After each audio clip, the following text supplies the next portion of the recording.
दोस्तों नमस्ते। आज हम करेंगे धुलाई वाली कहानी से महत्वपूर्ण वन लाइनर तथ्य जो इस प्रकार है। कहानीकार है राजेंद्र बालाघोष। बंग महिला। प्रकाशन वर्ष 1907 में सरस्वती पत्रिका में प्रकाशित हुई। पात्र हैं वंशीधर जो इलाहाबाद के निवासी हैं। जानकी देवी है वंशीधर की पत्नी और एक गृहस्थ महिला है। सीता है जानकी की बहन है वंशीधर की साली। नवल किशोर है वंशीधर का ममेरा भाई हसमुख व्यक्ति। लाठीवान ट्रेन में एक यात्री है। वंशीधर की सास है वंशीधर का साला है इक्के वाला है। कहानी का विषय काशी और उसके आसपास के जनजीवन में स्त्री पुरुष के सोच तथा मनोभाव का स्वाभाविक चित्रण किया गया है। विदेशी वस्तुओं के प्रयोग पर व्यंग किया गया है। महत्वपूर्ण बिंदु कहानी की शुरुआत काशी के दशाश्वमेध घाट से शुरू होकर इलाहाबाद में खत्म होती है। कहानी का सारांश धुलाई वाली का अर्थ है कपड़े का मोटा चादर जिसे नवविवाहिता औरतें घूंघट लेती हैं। काशी के दशाश्वमेध घाट पर स्नान करके एक मनुष्य बड़ी व्यग्रता के साथ गोदोलियों की तरफ आ रहा था। एक हाथ में एक मैली सी तौलिया में लपेटी हुई भीगी धोती, दूसरे हाथ में सुरती की गोलियों की कई डिब्बियां और सूंघने की एक पुड़िया। उस समय दिन के 11 बजे थे। इम्पोर्टेंट तथ्य है क्योंकि आजकल समय भी पूछा जा रहा है। तो कितने समय हुआ था? 11 बजे थे। गोदोलियों की बाई तरफ जो गली है उसके भीतर एक और गली में थोड़ी दूर पर एक टूटे से पुराने मकान में वे जा घुसा। एक कोठरी में उसके हाथ की चीजें रखी दी और सीता सीता कहकर पुकारने लगा। क्या है? कहती हुई एक 10 वर्ष की बालिका आ खड़ी हुई। इम्पोर्टेंट है, परीक्षा में भी क्वेश्चन पूछा जा चुका है। पुरुष ने कहा सीता जरा अपनी बहन को बुला ला। अच्छा कहकर सीता गई और कुछ देर में नवीना स्त्री आकर उपस्थित हुई। पुरुष ने कहा लो हम लोगों को तो आज ही जाना होगा। तुम आज कहती हो हमें तो अभी जाना है। बात यह है कि आज ही नवल किशोर कलकत्ते से आ रहे हैं। नवल किशोर कौन है?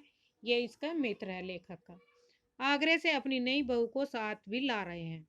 कौन? नवल किशोर। हम सब मुगल सराय से एक साथ ही इलाहाबाद चलेंगे। हाँ यह बात है कि नवल जो चाहे करावे। क्या एक ही गाड़ी में न जाने से दोस्ती में बट्टा लग जाएगा? अब तो किसी तरह रुकोगे नहीं, जरूरी उनके साथ जाओगे, पर मेरे तो नाको दम आ जाएगी। एक रोज में चौक में बैठी पुड़िया काट रही थी कि इतने में न जाने कहां से आकर नवल चिल्लाने लगा, ए बुआ देखो तुम्हारी बहू पुड़िया खा रही है। वंशीधर कोठरी के बाहर चले आए और बोले, मैं तुम्हारे भैया के पास जाता हूँ, तुम रो रुलाकर तैयार हो जाना। इतना सुनते ही जानकी देवी की आंखें भर आई और आषाढ़ सावन की झड़ी लग गई। वंशीधर जो है वो इलाहाबाद का रहने वाला है। बनारस में वंशीधर की ससुराल है। स्त्री को विदा करने आए हैं। ससुराल में एक साला है और एक साली, सास के सिवा और कोई नहीं है। नवल किशोर इनके दूर के नाते में ममेरा भाई है और दोनों में गहरी मित्रता है। किसकी? वंशीधर की और नवल किशोर में क्या है? दोनों में गहरी मित्रता है। सीता बहन के संग जाने के लिए रोने लगी। माँ रोती धोती लड़की की विदा की सामग्री इकट्ठा करने लगी। जानकी देवी भी रोती रोती तैयार होने लगी और हो गई। साले राम की तबीयत अच्छी नहीं है, वे हर घड़ी बिछोने से बातें करते हैं। वंशीधर के अनुसार इक्के की सवारी घर की स्त्रियों के बैठने लायक क्यों नहीं होती? क्योंकि ऊंचे पर चढ़ना पड़ता है और पराये पुरुष के संग एक साथ बैठना पड़ता है। एक पाल की गाड़ी किराया का है 1.5 रुपया। इम्पोर्टेंट है। वंशीधर नवल किशोर से कहाँ मिलने वाला था? तो इलाहाबाद में। असबाब का अर्थ है सामान। जानकी देवी बड़ी विकलता से रोती हुई इक्के पर जा बैठी। पर इस अस्थिर संसार में स्थिरता कहाँ? यहाँ कुछ भी स्थिर नहीं। यह कथन संबंध कहाँ गया है? जानकी देवी के संबंध में। इक्का जैसे जैसे आगे बढ़ता गया वैसे वैसे जानकी की रुलाई भी कम होती गई। सिकरौल के स्टेशन पास पहुंचते पहुंचते जानकी देवी ने अपनी आंखें अच्छी तरह पोंछ चुकी थी। वंशीधर ने कहा, अरे एक बात तो हम भूल ही गए। यहाँ एक बात क्या भूल गए? धोती। इक्के वाले ने कान बचाकर जानकी जी से पूछा, क्या हुआ? क्या कोई जरूरी चीज भूलाए? जरूरी चीज देसी धोती पहनना, क्योंकि वंशीधर विलायती धोती पहनकर आ गए थे। नवल कट्टर स्वदेशी थे। नाहक विलायती चीजें मोल लेकर क्यों रुपए की बर्बादी की जाए। देसी लेने में भी दाम लगेगा सही, पर रहेगा तो अपने देश में ही। वंशीधर का कथन है, इम्पोर्टेंट है। इक्के वाले ने कहा, इधर से टिकट ले जाइए, पुल के उस पार तो ढगोड़े दर्जे के उच्च वर्ग का टिकट मिलता है। ड्योड़े। रेल पर बैठकर वंशीधर राजघाट पार करके मुगल सराय पहुंचे। रेल देवी भी अपनी चाल धीमी करती हुई गंभीरता से आ खड़ी हुई। वंशीधर झट गए और जानकी को लाकर उसमें बिठा दिया। नवल की बहू कहाँ है? वह नहीं आए, कोई अटकाव हो गया, कहकर आप बगल वाले कमरे में जा बैठे। टिकट ड्योड़े का था, पर ड्योड़े दर्जे का कमरा कलकत्ते से आने वाली मुसाफरों से भरा था, इसलिए तीसरे दर्जे में बैठना पड़ा। जिस गाड़ी में वंशीधर बैठे थे उसके सब कमरों में मिलाकर कुछ 10-12 स्त्री पुरुष थे। समय पर गाड़ी छूटी। नवल की बातें और न जाने क्या क्या झगड़ बगड़ अगड़ बगड़ सोचते गाड़ी कई स्टेशन पार करके मिर्जापुर पहुंची। कहाँ पहुंची थी? कई स्टेशन पार करके मिर्जापुर। मिर्जापुर में पेटराम की शिकायत शुरू हुई। पेटराम का मतलब वंशीधर को मिर्जापुर में भूख लग रही थी। उसने बिना खाना खाए ही बनारस छोड़ा था। वंशीधर के कमरे में जो लोग थे सब तीसरे दर्जे के योग्य जान पड़ते थे। अधिक सभ्य तो वंशीधर ही थे। उस कमरे में 3-4 प्रौढ़ ग्रामीण स्त्रियां भी थी। एक जो उनके पास ही थी कहने लगी, अरे इनकर मने ही तो नाइन आइलैंड हो, देखो रेवल रोवल कर थईन। अरे एक के एक करत न बाय तो दुनिया चलत कैसे बाई। स्त्रियों की वाकधारा। पिछले कमरे में एक स्त्री जो फ्रांसीसी छीट की दुलाई ओढ़े अकेली बैठी थी। दुलाई ओढ़े अकेली स्त्री घूंघट के भीतर से एक आंख निकालकर वंशीधर को ताक देती थी।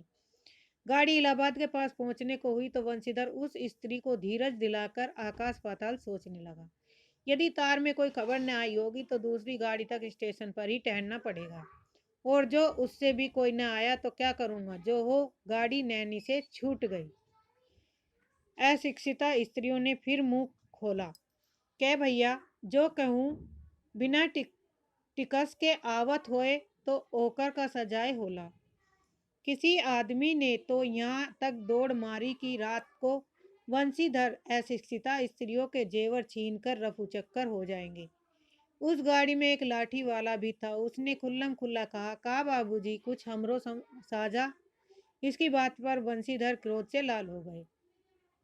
यदि इलाहाबाद उतरता तो वंशीधर से बदला लिए बिना न रहता। वंशीधर इलाहाबाद में उतरे। एक बुढ़िया को भी वहीं उतरना था। उससे उन्होंने कहा कि उनको भी अपने संग उतार लो।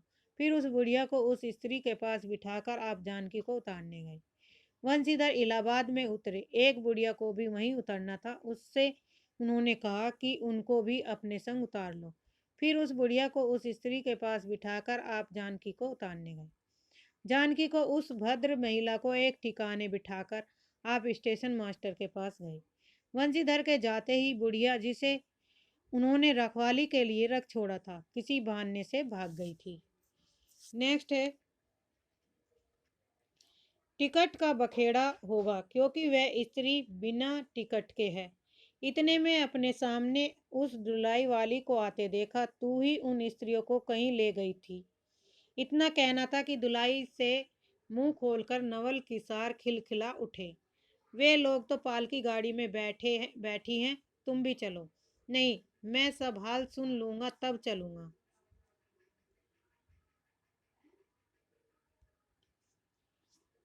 हाँ, यह तो कहे कि तुम मिर्जापुर से कहाँ से आ निकले। मिर्जापुर नहीं तो मैं कलकत्ते से, बल्कि मुगल सराय से तुम्हारे साथ चला आ रहा हूँ। तुम जब मुगल सराय में मेरे लिए चक्कर लगाते थे तब मैं ड्योढ़े दर्जे में ऊपर वाले बेंच पर लेटे तुम्हारा तमाशा देख रहा था। फिर मिर्जापुर में जब तुम पेट के धंधे में लगे थे तो मैं तुम्हारे पास से निकल गया और तुमने न देखा मैं तुम्हारी गाड़ी में जा बैठा। के संग पहली ही बार रेल से आ रही थी, बहुत तंग हुई। उसने तो तुमने नाक रुलाया, बहुत ही डर गई थी।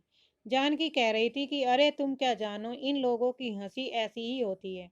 हंसी में किसी के प्राण भी निकल जाए तो भी इन्हें क्या दया न आवे। खैर, दोनों मित्र अपनी अपनी घरवाली को लेकर राजी खुशी घर पहुंचे और मुझे भी उसकी ये राम कहानी लिखने से छुट्टी मिली। मुझे क्या लेखक के लिए शब्द उपयुक्त हुआ है। अब है कुछ महत्वपूर्ण क्वेश्चन आंसर है जो इस प्रकार है। जामुन का पेड़ की कहानी किसके द्वारा रचित है? तो ऑप्शन सी कृष्ण चंद्र के। जामुन का पेड़ कैसी कथा है? हास्य व्यंग कथा है। ऑप्शन बी सही। सेक्रेटेरिएट के लॉन में कौन सा पेड़ गिरा था? जामुन का। Option D. किसने पहली बार देखा कि पेड़ के नीचे एक आदमी दबा पड़ा था? तो किसने देखा था? ये माली ने। किसने कहा कि पेड़ के नीचे दबा आदमी निकाला जा सकता है? माली ने कहा। Option A. पेड़ किस विभाग से संबंधित था? कृषि विभाग से। Option A. पेड़ के नीचे दबे व्यक्तियों को किसने खाना खिलाया था? माली ने। Option B. पेड़ आदमी के शरीर पर किस जगह गिरा था? कूल्हा पर। Option B. यदि पेड़ नहीं काटा जा सकता तो इस आदमी को ही काट दो, किसने कहा? मनचला ने। Option B. मेडिकल डिपार्टमेंट ने जांच के लिए किसे भेजा था? सर्जन को। Option B. पेड़ काटने का अंतिम आदेश किसने दिया? Option D. प्रधानमंत्री ने। दबा हुआ आदमी कवि है, इसलिए फाइल का संबंध किस विभाग से माना गया है? Option C. कल्चरल। तुम्हारी फाइल चल रही है, उम्मीद है कल तक फैसला हो जाएगा। कथन किसका है? Option B. माली का। बेचारा जामुन का पेड़ कितना फलदार था। कथन किसका है? Option A. क्लर्क का। रात को बड़े जोर का क्या चला था? झक्कड़। Option B. सारी अंतर्राष्ट्रीय जिम्मेदारी किसने अपने सिर पर ले ली थी? Option B. प्रधानमंत्री ने। कवि के मर जाने के बाद किसे वजीफा दिया जा सकता है? उनकी पत्नी को। Option A. रमजान के पूरे 30 दिन के बाद ईद आती है। कितने दिन के बाद? 30 दिन के बाद ईद आती है। तो ऑप्शन डी। रोजों के बाद। अमीना का पोता था आमिद हामिद। अमीना का पोता कौन था? हामिद। अमीना अपने को क्या समझती थी? भाग्यहीन। Option B. खिलौने देखकर कोई क्या नहीं देगा? दुआएं। Option C. हामिद को किसने साथी बनाया? Option D. Option C. Mahmud ने। ईद की नमाज पढ़ने की जगह को क्या कहते हैं? ईदगाह। Option D. आज के लिए इतना ही। धन्यवाद। चैनल को सब्सक्राइब करिए, लाइक करिए, शेयर करिए।